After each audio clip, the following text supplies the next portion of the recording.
당신은 물류와 운송이 주 업무인 중소기업에 근무 중입니다.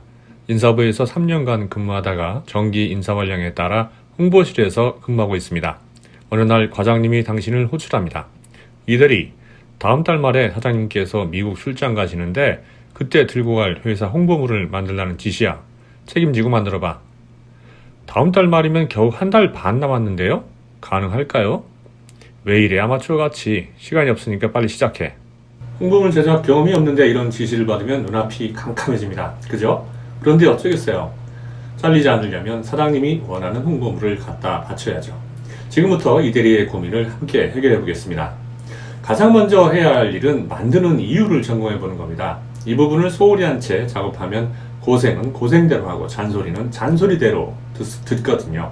완전 짜증나죠. 이유를 확실하게 못 박아 두어야 상사의 생각과 일치하는 결과물을 만들 수 있습니다. 우선 기존에 만든 홍보물이 있는지 확인해 봅시다. 있다면 왜 그걸 안 쓰고 새로 만드는지 알아봅니다. 이유는 두 가지 정도로 압축할 수 있는데요. 먼저 만든 지 오래돼서 현 상황과 맞지 않아서 내용을 다 바꿔야 하는 경우. 두 번째로는 내용은 큰 차이가 없지만 사진과 디자인을 트렌디하게 바꾸고 싶은 경우로 나눌 수 있습니다. 2번일 경우에는 팩트체크만 하면 되지만 1번일 경우에는 원고도 다시 써야 하기에 일정을 넉넉히 잡아야 합니다. 확인해 보니까 기존 홍보물 내용이 현재와 맞지 않아서 새로 만드는 거라고 하네요. 아하, 일이 커져버렸습니다. 두 번째로는 일정을 확인해야 됩니다. 가장 중요한 건 사장님이 출장 갈 때 홍보물을 가져가야 한다는 겁니다. 떠난 후에 잘 만들어 봤자 아무 소용없잖아요. 이대리처럼 제작 프로세스를 제대로 모르는 생초보라면 제작 일정을 본인이 짜면 안 됩니다.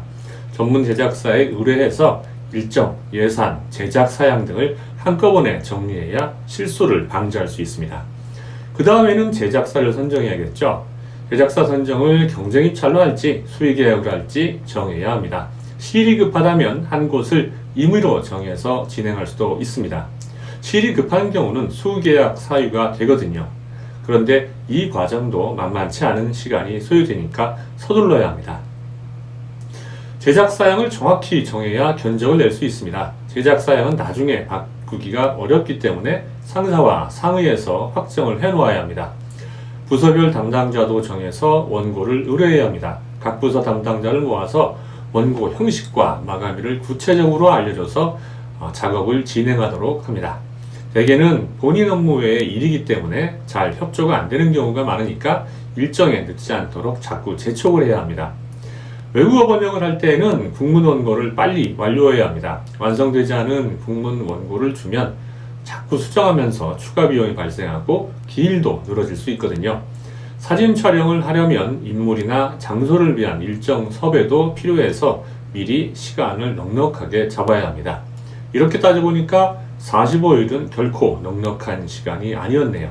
이대리가 제작사와 만나서 잡은 45일간의 일정을 한번 확인해 볼까요?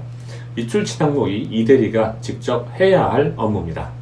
홍보물을 어떤 형태로 만들 것인가도 중요합니다. 제작 사양에는 판형과 면수, 종이 선정, 제작 부수, 컬러 선택, 후가공 여부, 재본 방식, 납품 형태, 사진 촬영, 번역 등이 들어가야 합니다.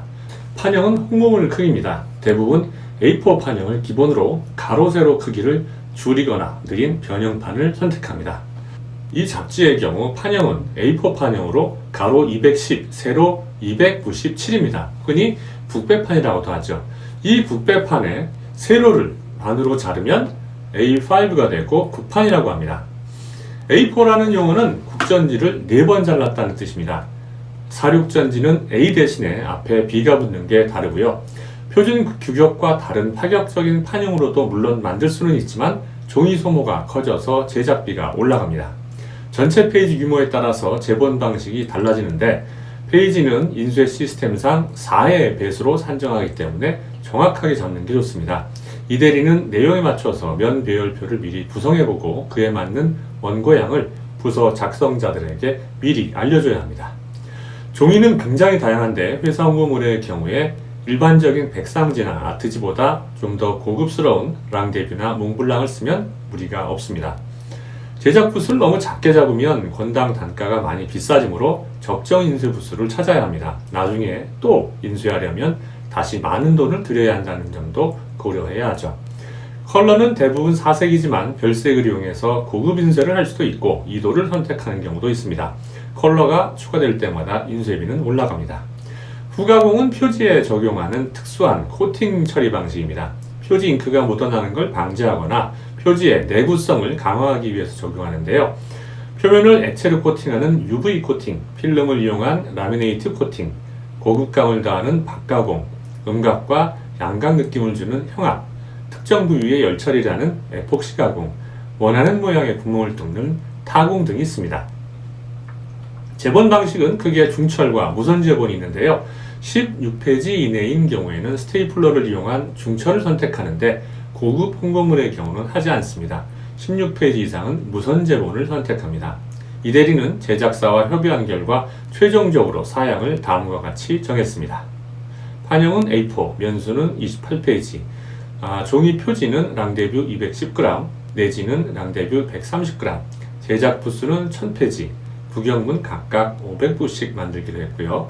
컬러는 4도, 후가공은 UV 코팅, 제본은 무선 제본, 사진 촬영은 일부는 연출을 하는 걸로 결정을 했습니다. 번역은 북문 영문입니다. 견적은 제작 이전에 확정을 해야 나중에 문제가 생기지 않습니다. 사양 확정 전에 예산을 결정하면 돈이 부족해서 진행이 어려운 경우가 생기거든요. 어떤 회사는 터무니없는 예산을 제시하면서 예산이 이거밖에 안 됐다, 다음에 더 줄 테니까 이번만 어떻게 맞춰달라고 요구하는 경우가 있는데 그런 말을 하는 자체를 부끄러운 줄 알아야 됩니다. 여러분이 판매 직원이라면 손님이 다음에 더 줄 테니까 200만원짜리 제품을 이번에 100만원에 팔라고 하면 팔겠습니까? 최근에는 제작 단가가 거의 공개가 되어 있기 때문에 제작사가 엄청난 폭리를 취할 수 없는 구조입니다. 만일 가격이 다른 제작사보다 월등하게 비싸면 왜 비싼지 이유를 물어보고 납득할 수 있다면 할지 안 할지 선택을 하면 됩니다.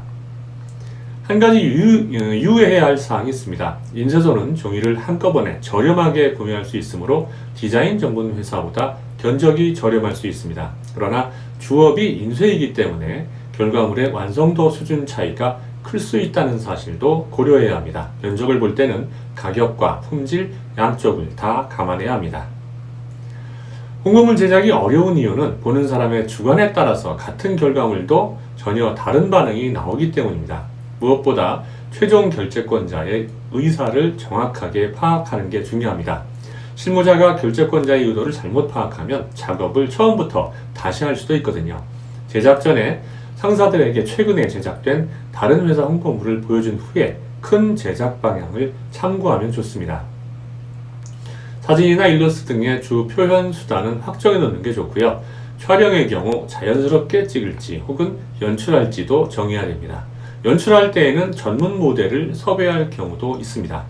사람에 따라서는 원고가 많은 걸 좋아하는 사람도 있고 이미지 중심을 선호하기도 하니까 미리 확인해서 원고량을 조절해야 합니다. 공공기관이나 정부 부서는 입찰로 제작사를 선정합니다. 하지만 이대리의 경우에는 민간기업이니까 제작사를 3곳이나 4곳 선정해서 그 중에 뽑거나 아예 처음부터 한 곳을 골라서 제작을 해도 됩니다. 선정된 제작사에게는 결제권자 성향이나 제작 의도를 포함해서 프로젝트 정보를 최대한 많이 전달하는 게 좋습니다. 제작사와 역할 분담을 정확하게 하고 본인의 임무를 확실하게 하는 건 기본입니다. 다른 부서의 원고 작성이나 결제가 늦어지지 않도록 조정하는 것이 더 어려울 수도 있습니다. 결제가 늦어지면 기일 내 납품이 어려울 수도 있습니다. 제작에 필요한 최소한의 물리적인 시간은 단축할 수 없으니까요. 이번에는 각 부서에서 원고를 작성하고 국물 원고가 빨리 완성되어야 영문 번역도 끝나기 때문에 초보인 이대리의 역할이 더욱 중요합니다. 최근에는 제작사들이 홈페이지를 통해서 자사 홍보도 열심히 하고 있고 이미 제작된 홍보물 판권에도 이름을 적어놓는 경우가 있으니까 마음에 드는 홍보물을 보면 제작사 홈페이지를 들어가서 기존 제작물들을 보고 참고하시기 바랍니다. 이렇게 보니까 오늘은 정말 내용을 많이 배웠습니다. 이 정도면 홍보물 기획의 기본은 완벽한 셈인데요. 1년 동안 실무를 하면서 배울 걸 오늘 몇 분 만에 다 배워버렸네요. 오늘은 여기까지 하도록 하겠습니다.